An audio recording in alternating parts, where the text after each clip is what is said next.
Good to be here with you guys.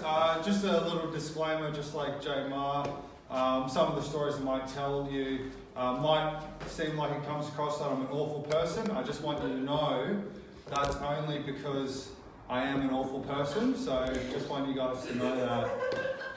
But my thing was about laziness and morality, and I'm actually really good at avoiding responsibility. I'm like the Muhammad Ali of avoiding responsibility, because life will throw a jab at me and it's like, Shayne, you've been doing this shit for 10 years, it's time to go get a real job, and I'll slip it with an easy TAFE course. That's right, I'm off my third Cert 3 in business, thanks very much. But I'm interested in how my lady, like if you judged me by my intentions, you would be amazed. You'd be like, wow, what an amazing guy. But if you judge me by my actions, you'd be like, what a piece of shit. What an awful piece of shit. I have a hard time reconciling my intentions with my actions. And I think this has a moral consequence, right? Because this guy on a bus was telling me that, Shayne, in your lifetime, you're going to have a meaningful relationship with 1,000 people. And then that 1,000, another 1,000, and then that 1,000, another 1,000. So you indirectly influence 1 billion people in your lifetime. And I thought, wow. So that means that when I smoke bongs, I smoke bongs for the whole world. Amen. One small bong for Shayne, one giant bucket bong for mankind. But even in a more direct level, rather than the macrocosm, my irresponsibility impacts people. I accidentally poisoned my girlfriend. Sometimes we'll have cannabis cake in order to enhance the sexual experience, And I accidentally gave her too much, and she had a psychosis, and she thought the house was on fire, and she was freaking out, thinking she was going to lose her job and the police were coming. And I thought to myself, oh my God, what have I done? Oh my God, we're probably not going to have sex. What have I done? But so I'm interested in this divorce between our intentions and our actions. By show of hands, who's ever tried to do anything? It's hard, isn't it, right? Has anyone ever tried to quit smoking or anything here? Yeah. What was your experience? I still smoke. You still smoke, right? Yeah, what do you find you'd do ways of cheating? You'd be like, oh, I haven't had a cigarette for a week. I think I've earned a cigarette. Oh, yum, yum, yum, yum, yum, yum, yum. You always do those mental gymnastics to justify what you want to do. And so it's really amazing, that process. Does anyone know about those really right-wing politicians in America that were really anti-gay people, how they would catch those guys sucking dick? I wonder if they would go through the same kind of mental gymnastics to rationalise that. Oh, go on, Gary, you've had a big day screaming about the gays. Yeah, go on, you've heard this dick, Gary. Yeah, you can't treat yourself. No, it's Friday night, mate. You put after the weekend. But tomorrow never comes. But Gary does. But I'm always doing that. I'm always feeling good about my intentions rather than the actions. I'm always celebrating too quickly. I'll always be quitting weed as I'm smoking a cone. Do you know what I mean? And I'll be like, oh, this is awesome that you're quitting weed. I'll have one hand on the bong and the other hand patting my back. Oh, that's all done, Shayne. But how does this process of rationalization happen? And apparently it's cognitive dissonance, where what we want is we want our beliefs and our actions to be aligned. We want them to be consonant, right? And so either we can change our actions to match our beliefs, or we can change our beliefs to match our actions, right? And which one do you think is easier to do, right? So essentially what happens is your beliefs end up following your actions, right? And your brain, your frontal lobes, just become a scummy defense lawyer for all your naughty behavior. Do you know what I mean? I'll waste entire days, one little salami slice of self-deception at a time. Got to get all this stuff done, but first I've got to have a shower, and then, I've got to have a wank in the shower, get rid of the tension, relax a little bit. And, I've spent a bit of energy masturbating, so now I should eat some food to get some energy back. And then I've got to wait for my food to go down before I do anything. And then 5 years go by, I'll give some other examples of this process of how beliefs match actions and stuff. for example, my mate Dave, a lot of people would tell Dave he's a loser, he's unsuccessful, he hasn't achieved anything. And he would say, no, I am successful, I always wanted to be a loser. Or my other friend recently got diagnosed with diabetes, or as we call it, the sugar aids. And he told me a few years before he got sugar aids that he was actually trying to put on weight, right? So that was his brain trying to be like, no, I'm not in control of the biscuits I'm eating at 3 a.m. I'm actively trying to do that so that he could avoid that ego loss. And I find that process really interesting.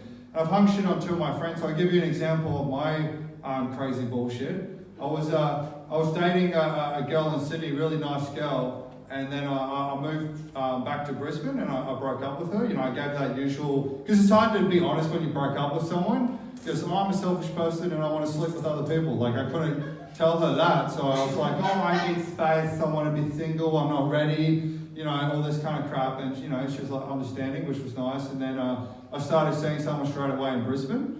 And then I went back down to Sydney a few months later and I said, hey, I'm in town, let's catch up. And she met up with me and she was like, what's been going on? I told her that I was seeing someone in Brisbane.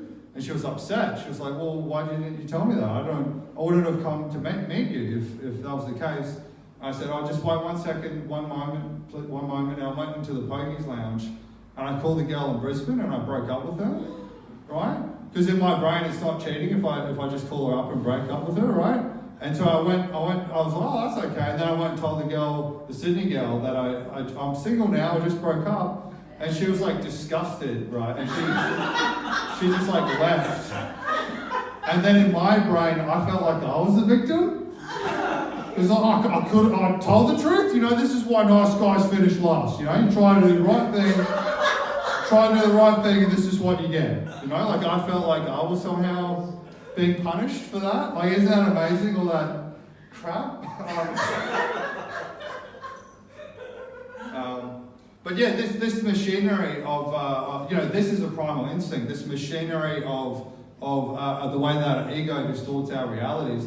So this machinery happens on a personal sense, but it also explains crazy belief systems and stuff. I don't know if you guys recently heard about in America, there was someone who went to one of these COVID-19 parties where people believe that the virus is like a conspiracy, it's not real. And someone who gets diagnosed positive throws a party, and this person attended, and then they end up sick in a hospital bed, and really sick, and they turn to the nurse, and they said, I think I've made a horrible mistake, I thought it was a hoax, and then they died soon after, right? Do you realise what that means? Do you realise what that tells us? It means the government killed him in order to silence the truth about COVID. Right? Now, see what I did there is I did what a conspiracy theorist would do, where it seems a lot easier rather than taking, let's say our beliefs are like a Jenga tower, right? Of little blocks of beliefs, right? It's very hard to undermine the foundations of that tower of shit, right? And it's a lot easier to just write another chapter in the fantasy novel of your life, she deserved it or whatever, And so I don't know what she deserved it meant. So I'm interested in sorry, I'm just getting my thoughts together. I'm interested in this because so why avoid cognitive dissonance, right? Why try to get yourself aligned? Instead of having your beliefs follow your actions, what if you could have your actions follow your beliefs, right? What if you could have integrity, right? Because every time, I'll give you an example. During lockdown, my girlfriend, she was going to work a hospital job, awesome stuff, and I didn't have a job. Right, so I was just lying at home all day. Each day was a spiral into more and more video games and masturbation. And as she would come home, that last hour before she would come home, I'd start cleaning up, so it looked like I was doing something. And then she'd be like, "Oh, what did you do all day?" I was like, "Oh, very busy, lots of projects." I lied, right, and I traded my last scrap of integrity, because integrity can be measured in units called scraps. right? So I traded my scrap of integrity so she could respect me while I lost my own self-respect, right? And so apparently what you can do is if you, instead of trading your scraps of integrity, if you can collect enough, what you can actually afford is you can buy, when someone asks you what have you been up to, it doesn't feel like a personal attack. Yep. Okay. Yeah, that's a sort of an interesting reaction there. So, just a few more thoughts that I'm trying to stitch together. Because a lot of the time we put a lot of energy into trying to get other people to think good of us rather than trying to get our own self-respect. Yeah. Like, does anyone remember that show, Pit My Ride? Yeah. Where they put like an aquarium in some guy's ute? As if that's the answer. As if that's going to solve the problems, right? Like, the solution should be to develop the aquarium within. What about that show, Pit My Character?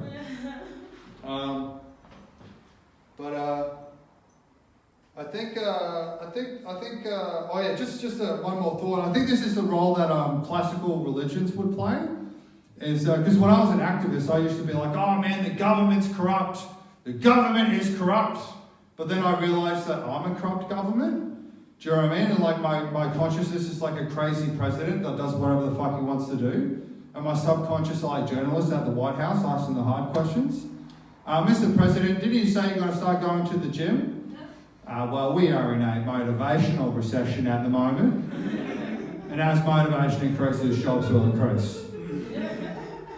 And I think this is despite the flaws of Buddhism and Christianity, I think it's always easier to see what's wrong about a system than what's right about it. Like, I think one of the good things about, like, I'm envious that I don't have like a church to go to. Like, I don't have that because I'm not an idiot. I can't believe in it, And so like the closest thing I think a lot of Australians have to like a church experience where you're with your community is Centrelink.